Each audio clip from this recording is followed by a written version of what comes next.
Riley invited me to come bowling with him and the rest of the football team on Friday. He did say that non-members were allowed to come, but I wasn't too sure. No one to ruin the mood by saying, no, I can't make it. So I told him I'll think about it. I was still annoyed about Fregley and why would people like Bryce Anderson want me there. Thursday, I've been bringing my journal to school now because Manny's getting more ambitious snooping around in other people's spaces. Last year I caught him in my room looking at one of my yearbooks, but that wasn't what ticked me off the most. He would later find my stash of goodies, and now mom prohibited any of us leaving food alone in rooms down in the kitchen.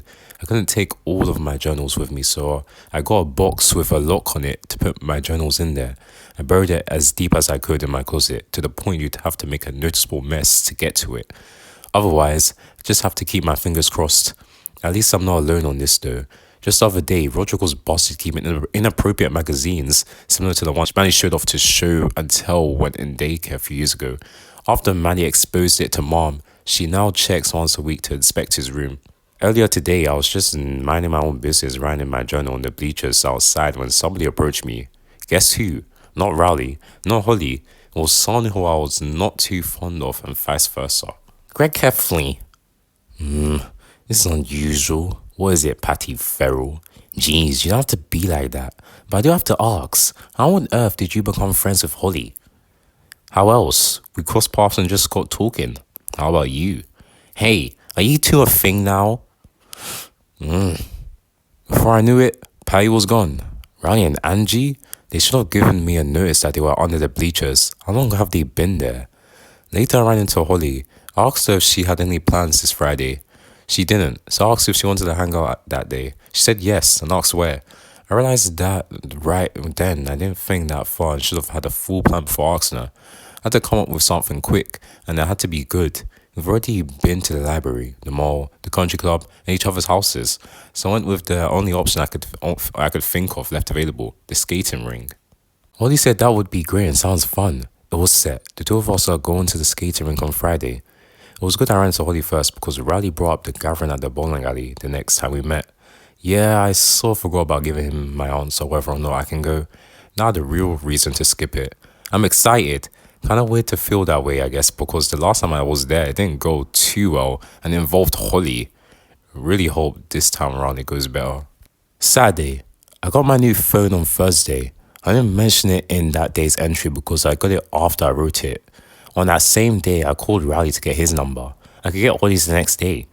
On Friday morning, I got told by my parents that since Roger and Manny are just sitting around the house too much, they were coming with me to the skate rink that night.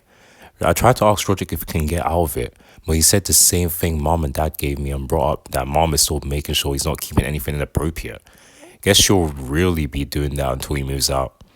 I was also told by my parents that Heather and Hannah were coming with Holly and that we would be picked up by them. You'd think it would be the other way around because the hills live close to the skating rink, which is downtown. We'll waste time. However, maybe somewhere in the conversation with Holly's parents, mine told them about Roger and his van, and that didn't sit well with them. I don't blame them though. The next time I saw Holly at school, she told me that her sisters were coming with us. Crap. I didn't want our older siblings ditching us and leaving Holly and I as babysitters. It would take away our time together, and I doubt Holly would want that either. I told her my concerns and that maybe we should just cancel for another day, but she said we should still go and find a way to have fun regardless. I decided to go along with her, but I was still nervous. Things were already getting in the way. Well, at least I got to exchange numbers with Holly when I showed her my new phone.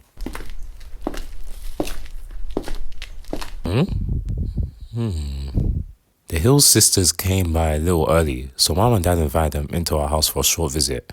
It was rare to have all three Heffley brothers and all three Hill sisters in the same room outside of church. Roger and Heather did talk, but he wasn't trying to flirt with her. Heather seemed more invested in talking to mom and dad anyway. Manny and Hannah just stuck their tongues out at each other. I wanted to ask Holly something, but then dad pulled me over to give Roderick and I some money for tonight and told us to use it wisely. I wanted to try again asking Holly, but by then, it was time to head out.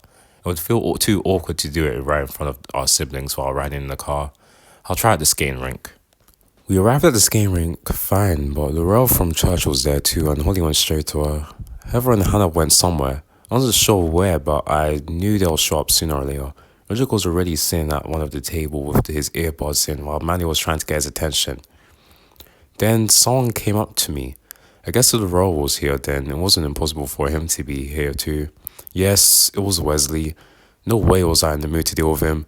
To my own relief, Mr. Stringer called his son over.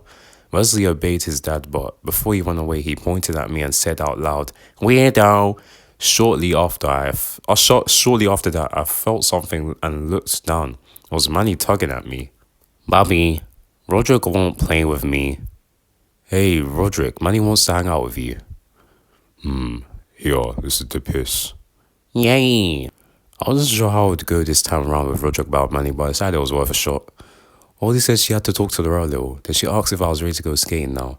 I said yes at first, but before we got to where we'd rent skates, I told Holly I wanted to ask her something.